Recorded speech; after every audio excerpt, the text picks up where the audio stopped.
अस्सलाम वालेकुम dear students, class 10th कैसे हैं? ठीक ठाक हैं। मुझे उम्मीद है कि आज आप खुशो खुर्म हैं। डियर स्टूडेंट्स, आज हम एक्सरसाइज 5.2 करने जा रहे हैं, बल्कि आज इसको हम मुकम्मल करेंगे। 5.2 एक्सरसाइज के 1, 2, 3 क्वेश्चन हम कर चुके हैं। क्वेश्चन नंबर 4 से शुरू करने वाले हैं। क्वेश्चन नंबर 4 में डिमॉर्गन आता है। डिमॉर्गन का एक रूल था, ए यूनियन बी का complement A complement intersection B complement. ये हम पहले साबित कर चुके हैं, मैं आपको साबित करवा चुका हूँ इससे पहले लेक्चर में। आज के लेक्चर में हम इसका दूसरा पार्ट सॉल्व करेंगे। ए इंटरसेक्शन बी का complement is equal to A complement union B complement. ये स्टूडेंट्स, मैंने बताया था कि अगर यहाँ यूनियन आ जाए तो इधर कॉम्प्लीमेंट आएगा, ठीक है। अगर यहाँ इंटरसेक्शन आ जाए, अगर इधर यूनियन आ जाए तो इधर इंटरसेक्शन आएगा, इधर इंटरसेक्शन आ जाए तो इस तरफ यूनियन आएगा। ये साबित करेंगे, ठीक है। ये एक सेट है, ये भी एक सेट है, तो ये दो सेट्स आपस में इक्वल साबित करेंगे, क्योंकि ये एक सारा सेट ही है। जब ए एक सेट है, बी भी एक सेट है, उनका इंटरसेक्शन लेंगे तो एक सेट बनेगा, जब उसका कॉम्प्लीमेंट लेंगे तो एक सेट ही होगा। इसी तरह एक सेट है, उसका कॉम्प्लीमेंट लेंगे तो भी एक सेट है, बी एक सेट है, उसका कॉम्प्लीमेंट लेंगे तो भी सेट है। जब दो सेट्स के दरमियान यूनियन लेंगे तो भी एक सेट है। मतलब ये सारा एक सेट है और ये भी सारा एक सेट है। दो सेट आपस में इक्वल कब होते हैं? जब एक सेट इसका सबसेट हो जाए और ये सेट इसका सबसेट हो जाए। तो हमने सबसेट शो करने हैं, तो चलते हैं। मैं लेट कर लेता हूं कि x एलिमेंट है इस साइड का, ये वाली साइड लेनी है, a इंटरसेक्शन b के कॉम्प्लीमेंट का मैं लेट कर लेता हूं। अगर यही x इसको भी बिलोंग कर गया तो इसका मतलब ये इसका क्या है? सबसेट है। अच्छा, x बिलोंग करता है किसको? a इंटरसेक्शन b के कॉम्प्लीमेंट को। तो x बिलोंग्स नहीं करेगा a इंटरसेक्शन b। अगर आप कॉम्प्लीमेंट को उड़ा देंगे तो फिर ये डज नॉट बिलोंग आएगा। एक चीज कॉम्प्लीमेंट को बिलोंग करती है तो दूसरी वही एलिमेंट विदाउट कॉम्प्लीमेंट को बिलोंग नहीं करेगा। अच्छा, फिर x ये इंटरसेक्शन के लिए क्या आता है? एंड आता है। क्या आता है? लेकिन यहां डज नॉट बिलोंग है, जब फिर आएगा और, ठीक है। x does not belong to a और x does not belong to b। अगर यूनियन होता तो फिर एंड आ जाना था, लेकिन अगर यहां बिलोंगिंग होती तो फिर इंटरसेक्शन के लिए क्या आता है? एंड आता है। अच्छा, x अगर does not belong to a है तो इसका मतलब ये बिलोंग करेगा a कॉम्प्लीमेंट को, और यहां फिर x बिलोंग करेगा b कॉम्प्लीमेंट को। अच्छा, अब और आ गया, अब इनको जोड़ देते। अब ये बिलोंग्स है, ये a कॉम्प्लीमेंट है, ये b कॉम्प्लीमेंट है, तो यहां पे क्या आएगा? a कॉम्प्लीमेंट और b कॉम्प्लीमेंट। बीच में यूनियन आएगा या इंटरसेक्शन आएगा? और है बीच में, और बिलोंग है, डज नॉट बिलोंग नहीं है। बिलोंग के लिए फिर क्या आएगा? यूनियन आएगा। तो देखें, ये वाली साइड आ गई कि नहीं आ गई? x बिलोंग कर रहा है a complement union b complement को। अब मैं दूसरी साइड पे लेता हूं, अब मैं लेट करता हूं x belongs to a complement union b complement. ये वाली साइड लेता हूं जी। अब इसको खोल दें। x belongs to a complement union के लिए क्या आता है? और x belongs to b complement. अगर बेटे यहां डज नॉट होता तो फिर और की बजाय इधर क्या लगना था? एंड। अच्छा, x अगर a कॉम्प्लीमेंट को बिलोंग करता है तो इसका मतलब x बिलोंग नहीं करेगा a को। अब ये और चलता जाएगा, x बिलोंग नहीं करेगा b को। अच्छा, फिर क्या करेंगे? अब इनको कंबाइन कर लेते हैं। x, क्योंकि x बिलोंग नहीं कर रहा तो फिर और की बजाय यहां पे क्या आएगा? इंटरसेक्शन आएगा। उलट हो जाता है ना, अगर यहां बिलोंग कर रहा होता तो फिर और की बजाय यहां यूनियन आना था। अब डज नॉट बिलोंग है तो इंटरसेक्शन आएगा। अच्छा, अगर x बिलोंग नहीं कर रहा है इंटरसेक्शन को तो यही फिर बिलोंग कर जाएगा उसके कॉम्प्लीमेंट को, a इंटरसेक्शन b का कॉम्प्लीमेंट को वो बिलोंग कर जाएगा। देखिए, ये दूसरी साइड आ गई दूसरी साइड। तो इससे साबित ये हुआ कि ये इसका सबसेट है और वो इसका सबसेट है। तो यहां पर लिख देते हैं कि ए इंटरसेक्शन बी का कॉम्प्लीमेंट सबसेट है किसका? A complement union. और इधर क्या साबित हुआ? इधर साबित हुआ A complement union B complement subset है किसका? ए इंटरसेक्शन बी के कॉम्प्लीमेंट का। इस रिजल्ट को और इस रिजल्ट को कंबाइन कर लें, कंबाइनिंग 1 and 2। तो फिर जब हम इनको कंबाइन करेंगे तो फिर क्या लिखेंगे? ए इंटरसेक्शन बी का complement is equal to A complement union B complement. तो ये आपका second law of De Morgan show हो गया। आप इसको नोट करें और फिर इसको प्रूव भी करें, इसकी प्रैक्टिस भी करें। अब चलते हैं एक्सरसाइज की तरफ और उसकी क्वेश्चंस करते हैं, ठीक है। 5.2 एक्सरसाइज अब हम करेंगे क्वेश्चन नंबर 3। क्वेश्चन नंबर 3 में हमारे पास एक यूनिवर्सल सेट यू दिया हुआ है 1 2 3 अप टू 10 तक, और फिर उसके अलावा एक सेट ए दिया हुआ है जिसके एलिमेंट्स हैं 1 3 5 7 9। फिर एक सेट बी दिया हुआ है जिसके एलिमेंट्स हैं 2 3 5 7। ये साबित करने ए यूनियन बी का कॉम्प्लीमेंट ए कॉम्प्लीमेंट इंटरसेक्शन। मैं एक साबित करता हूं, दूसरा आप खुद ही साबित कर लोगे। मैं ये सेकंड पार्ट्स कर रहा हूं इसका। कौन सा? Second part. तो डियर स्टूडेंट्स, अब बाज़ दफ़ा यूँ होता है कि हमें सेट्स दे रखे होते हैं, सेट यू है, सेट ए है, सेट बी। 3 सेट देने ज़रूरी है ये डी मॉर्गन लॉ साबित करने के लिए। लेकिन कभी कभी यूँ होता है कि ये सेट नहीं दिए होते और हमें पूछा जाता है कि इसको प्रूव करें। वो मैंने पहला तरीका जो मैंने आपको बताया उसमें सेट गिवन नहीं होते, आपको जैसे ऐसे ही प्रूव करना होता है। लेकिन अब क्या है? अब हमें वैल्यूज़ दे रखी हैं। एक यूनिवर्सल सेट है, एक सेट ए है और एक सेट बी है। और याद रखें यूनिवर्सल सेट जो होता है वो इसका सुपर सेट होता है। ए का भी सुपर सेट है, बी का भी सुपर सेट है। सुपर सेट का मतलब तमाम सेट्स वो उसके अंडर है, वो उसके अंदर आते हैं। मतलब सेट ए के तमाम एलिमेंट इसके अंदर है, सेट बी के तमाम एलिमेंट इसके अंदर है, इसलिए ये यूनिवर्सल है। यूनिवर्सल मतलब उन सबको वो इन्वेलप करता है, सबसे बड़ा सेट है। तो अब हम सबसे पहले ये वाली साइड सॉल्व करेंगे। इसमें क्या मालूम करना है आपको? ए यूनियन बी, मतलब एक सेट ए लेंगे 1 3 5 7 9 यूनियन एक सेट बी लेंगे 2 3 5 7। अब इनका क्या करेंगे? यूनियन। यूनियन से मुराद इकट्ठा कर लें, इनको कंबाइन कर लें 1 2 3 5 7 9। अब इसका क्या लेना है हमने? कॉम्प्लीमेंट। ए यूनियन बी का कॉम्प्लीमेंट से मुराद ये होता है कि यू में से ए यूनियन बी को निकाल दे, ठीक है।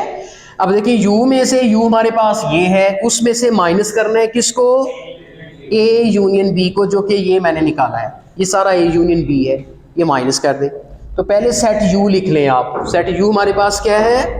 1 2 3 and so on up to 100 minus A union B. अभी जो मैंने निकाला है उसका सारा सेट आपने यहाँ पे लिख देना है। क्या है वो? 1 2 3 5 7 एंड 9। तो माइनस कीजिए।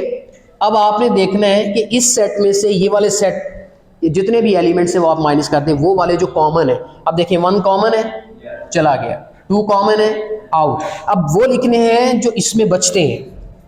3 नहीं बच रहा, 4 बच रहा है क्योंकि वो वहां नहीं है। 5 भी कट जाएगा, 6 बचेगा, 7 भी कट रहा है, 8 बचेगा, और 9 इधर है वो कट गया। इधर फिर क्या बचेगा? 10।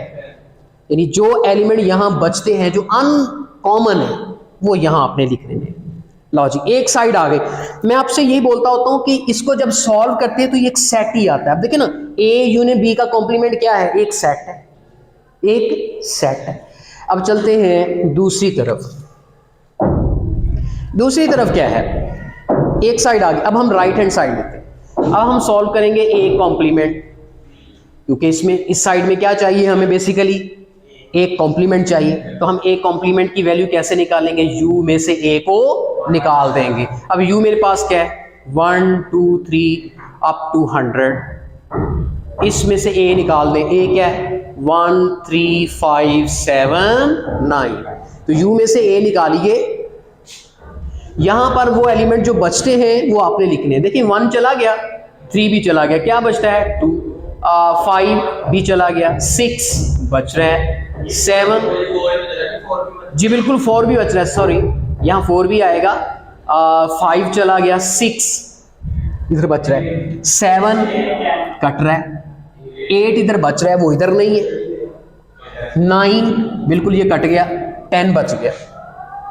डियर स्टूडेंट्स, हमारे पास ये कॉम्प्लीमेंट आ गया। अब हम आते हैं बी कॉम्प्लीमेंट की तरफ। बी कॉम्प्लीमेंट क्या होता है? u में से b को माइनस कर दें। चलें जी, पहले u लिखें। u हमारे पास क्या है? 1 2 3 and so on up to 10 minus b। b मेरे पास ये लिखे 2 3 5 7, जी कर दे माइनस। क्या बचता है? 1 बचता है, 2 3 गया, 4 बचता है, 5 गया, 6 बचता है, 7 गया, 8 बचता है, 9 बचता है और 10 बचता है। तो जो यहाँ बच रहे हैं वो इधर लिख दिए। ये आपका बी कॉम्प्लीमेंट आ गया। तो बी कॉम्प्लीमेंट हमारे पास आ चुका है। अब हमने क्या फाइंड करना है? ए कॉम्प्लीमेंट और बी कॉम्प्लीमेंट का इंटरसेक्शन।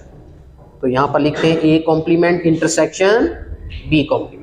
तो डियर स्टूडेंट्स, ए कॉम्प्लीमेंट लिखे क्या है? वो 2 4 6 8 10, ये वाला। आगे बीच में इंटरसेक्शन आ गया। अब उसके बाद बी कॉम्प्लीमेंट ये वाला लिखें 1 4 6 8 9 एंड 10, ठीक है। तो अब इनका हमने लेना है इंटरसेक्शन। इंटरसेक्शन में वो कॉमन एलिमेंट लेने हैं जी। कॉमन एलिमेंट में क्या क्या आ रहा है? 4 6 8 10। लो जी, ये साइड आ चुकी है। ये आ गया A complement intersection B complement, और ये आया था ए यूनियन बी का कॉम्प्लीमेंट। अब इस पे गौर करें और इस साइड पे गौर करें।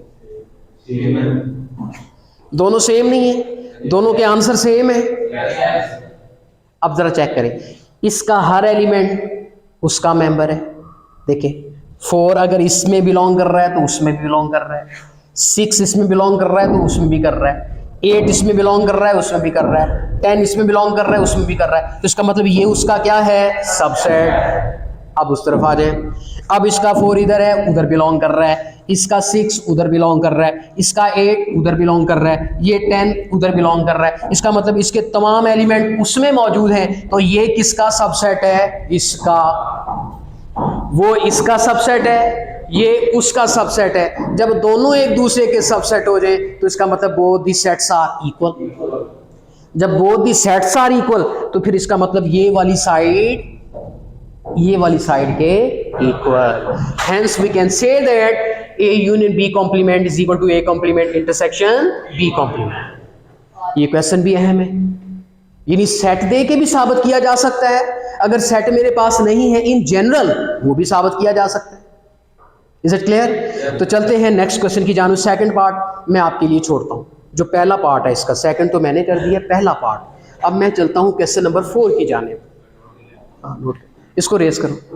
तो डियर स्टूडेंट्स, अब मैं क्वेश्चन नंबर 4 की जानिब, यहां पर भी मेरे पास एक सेट U है, कहते हैं 1 2 3 ये 20 तक दिया हुआ है। एक सेट आपका X है, वो है 1 3 7 9 15 18 एंड 20। उसके बाद एक Y सेट है 1 3 5 up to 17 and show that. और इसका भी मैं एक पार्ट सॉल्व करूंगा। मुझे बता दीजिए पहला पार्ट सॉल्व करूं या दूसरा? सेम ही है, पहला कर देता हूं। तो यहां हमने सॉल्व करना है x minus Y is equal to X intersection y complement. तो डियर स्टूडेंट्स, सबसे पहले हम ये वाली साइड सॉल्व करते हैं। इसमें x माइनस वाई है, क्या करेंगे? x माइनस वाई को सॉल्व। तो पहले x की वैल्यू लिखेंगे। हमारे पास क्या है? 1 3 5 7 9 15 18 एंड 20। जी 5 नहीं है इसमें, सॉरी 5 को हम स्किप करते हैं यहां से। और माइनस वाई क्या है हमारे पास, वाई लिखें 1 3 5 अप टू 17। देखें ये x माइनस वाई है, तो मैं कैसे करूँगा माइनस, देखें जी 1 गया कॉमन है, 3 भी कॉमन है कट गया, 7 5 के बाद 7 तो आएगा ही, 7 भी नहीं रहा, 9 भी नहीं रहा। अब 5 नहीं लिखना, चूंकि हमने जो यहाँ बचते हैं वो लिखने, 5 तो उधर बच रहा है ना, जो पहले सेट में बचेंगे वो लिखेंगे। अगर यहाँ कोई भी नहीं बच रहा तो एम्प्टी हो जाएगा। अच्छा 7 चला जाएगा, 9 भी चला जाएगा, 15 भी चला जाएगा, आगे 18 बच जाएगा, क्योंकि 18 उसमें नहीं है, 18 बचेगा और 20 बच जाएगा। ये दो एलिमेंट बच गए। ये वाली साइड सॉल्व हो चुकी है। अब दूसरी साइड के लिए बेटे हमें सबसे पहले क्या चाहिए, 9। सबसे पहले उसमें चाहे y का कॉम्प्लीमेंट, y का कॉम्प्लीमेंट कैसे निकालते हैं, u में से y निकाल दें। अब u क्या है, 1 2 3 अप टू 20 माइनस y क्या है, 1 3 5 अप टू 17। अब करें माइनस, जी 1 चला गया, 2 बचता है, क्योंकि 2 इसमें है उधर नहीं है, 3 भी कट गया। अब यहाँ 5 वो भी कट गया, 1 2 3 4 इधर बच गया उधर नहीं है, 5 चला गया, 6 बच गया, 7 चला गया, 8 बच गया, 9 चला गया, 10 बचता है, 11 निकल जाएगा, 12 यानी इवन बच जाएंगे ना, 12 के बाद 14 बचेगा, फिर 16 17 निकल जाएगा, फिर इधर क्या बचेगा 18 और 20। इस सेट में जो कॉमन एलिमेंट चले गए और जो बच गए वो यहां लिख दिए, ठीक है। ये हमारा आ गया y का कॉम्प्लीमेंट। अब हमने फाइंड क्या करना है, x इंटरसेक्शन y का कॉम्प्लीमेंट। यहां पे बिल्कुल यहां पर हम छोटी सी मिस्टेक कर गए कि इधर 19 भी आएगा, क्योंकि 19 इधर बच रहा है, इधर नहीं है, बिल्कुल सही कहा। आगे 20 भी बच रहा है। आगे आता है x हमारे पास कितना है, 1 3 5 7 9 15 18। ये हम किसकी वैल्यू लिख रहे हैं, x की। x में 5 नहीं है, x की वैल्यू लिखी है। उसके बाद इंटरसेक्शन y कॉम्प्लीमेंट हमारे पास ये सारा ही है। कितना है, 2 4 6 8 10 12 16 18। ये है 2 4 6 8 10 12 14 16 18 19 एंड 20। अब इनका हम लेते हैं इंटरसेक्शन, कॉमन एलिमेंट तलाश करने। 1 नहीं है, 3 नहीं है, 7 नहीं है, 9 भी नहीं है, 15 दोनों में नहीं है, 18 बिल्कुल है और 20 भी है। इसके अलावा कोई कॉमन एलिमेंट नहीं, 18 एंड 20। तो देखिए दोनों साइड्स इक्वल आ गई। ये था x माइनस वाई और ये क्या है, x इंटरसेक्शन y का कॉम्प्लीमेंट का आंसर, और ये है x माइनस वाई का आंसर। सो इसका नाम रख लें 1, इसका नाम रख लें 2, फ्रॉम 1 एंड 2। तो हम लिखेंगे क्या, hence x minus Y is equal to x intersection y का कॉम्प्लीमेंट। तो ये हमारा रिजल्ट साबित हो चुका। तो मुझे उम्मीद है कि 5.2 एक्सरसाइज आज मुकम्मल हो चुकी है और आपको भी समझ आ चुकी होगी। बहुत आसान एक्सरसाइज है और इसका टेस्ट ज़रूर दीजिएगा। तो इंशाल्लाह हम कल के लेक्चर में 5.3 एक्सरसाइज शुरू करेंगे। हमारे साथ साथ रहिएगा। तो चलते हैं, आपसे इजाज़त मांगते हैं। अल्लाह हाफिज़।